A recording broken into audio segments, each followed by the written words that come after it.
Tatkala Nabi Daud sedang memberikan pelajaran akhlak kepada murid-muridnya, masuklah seorang laki-laki memakai jubah putih dan menyebarkan bau wangi. Laki-laki berjenggot itu mengucapkan salam kepada Nabi Daud, tetapi Nabi Daud tidak peduli, apalagi menjawab salamnya.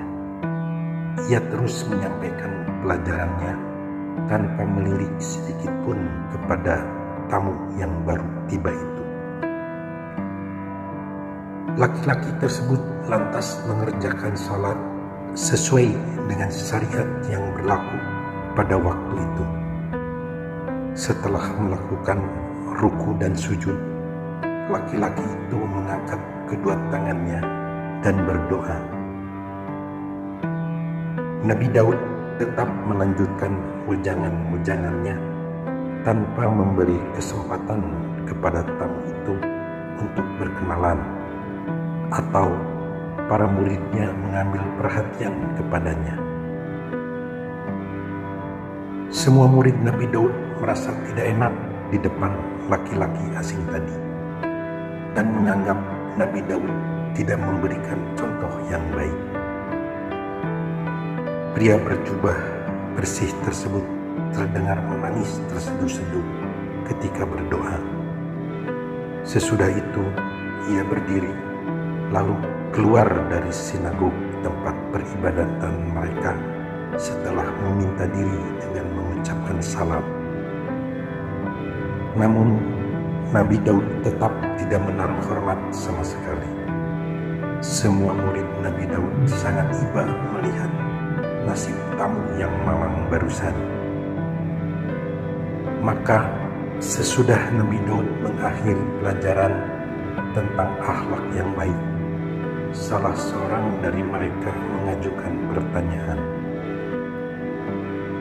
"Wahai Nabiullah, saya ingin bertanya." "Tanyalah," jawab Nabi Daud. "Bukankah engkau mengajarkan kepada kami untuk menghormati tamu?" "Betul. Tetapi mengapa engkau tidak memperlihatkan akhlak terpuji kepada tamu?" sahut si murid. Kemudian Nabi Daud menjawab, "Sebab dia tidak tahu budi pekerti. Apakah kalian tidak ingat bagaimana caranya memasuki majelis tatkala guru sedang mengajar? Mula-mula kaki kanan melangkah lebih dulu sebagai tanda menghormati sinagog kita.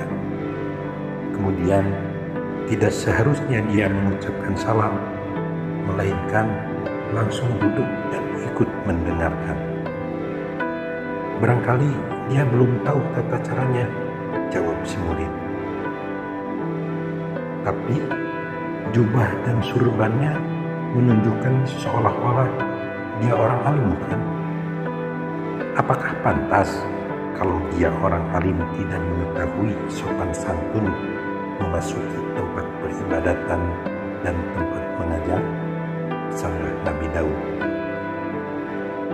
"Orang seperti itulah yang akan menjatuhkan agama kita, karena tidak sesuai antara penampilan dengan sikapnya." "Tapi tadi dia sholat lama sekali," sahut si murid. "Itulah tanda kepalsuannya. Ia hanya ingin memamerkan kesalehannya, padahal dia bukan orang baik. Ia sholat buat kita, tidak buat Allah." Kemudian ia berdoa panjang sambil menangis. Apakah doa yang panjang menjamin keikhlasan?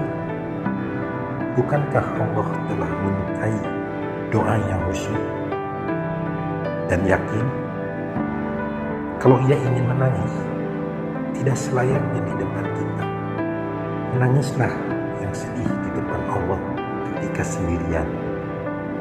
Dalam sholat malam pada waktu orang lain tengah lelap dan tidak melihat tangisnya. Wajahnya mulus sekali seperti orang yang ikhlas.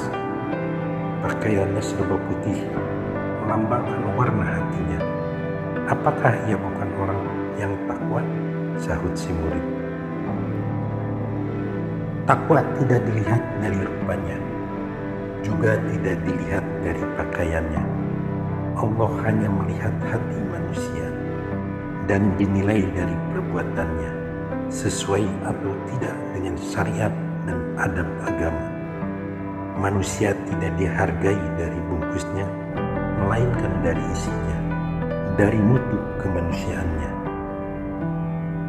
Dengan penjelasan tersebut, mengertilah murid-murid Nabi Daud bagaimana seharusnya menghayati agama dengan menjalankan semua ketentuannya, tidak sekedar membangga-banggakan melalui ucapan dan pernyataan.